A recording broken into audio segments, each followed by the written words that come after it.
Bizim eradan 3000 il əvvəl qədim Misirdə insanlar qurumuş Nil vadilərindən natron adlanan qarışığı toplayıb müxtəlif məqsədlər üçün istifadə edirdilər. Qarışığın əsas tərkibi natrium karbonat kristal hidratı, natrium hidrokarbonat və həmçinin natrium xlorid kimi duzlardan ibarət idi. Qarışıq mumiyalamada, şüşə istehsalında, həmçinin müxtəlif dini ritual və inanclarda tətbiq olunurdu. Belə ki, qədim Misirdə hamilə qadınlar bu qarışıqdan istifadə etməklə övladın oğlan olmasına inanırdı. Qarışıq həmçinin Misir mavisi adlanan rəngləndirici maddənin istehsalında da tətbiq olunurdu.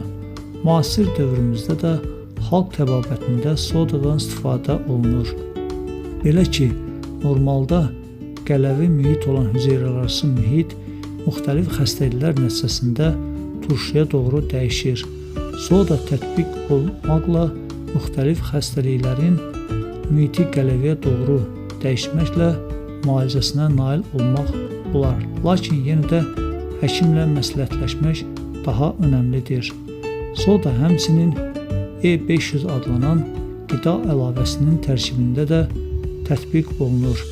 Məlumatların davamı üçün videonu bəyənməklə və kanala abunə olmaqla bizlərə dəstək ola bilərsiniz.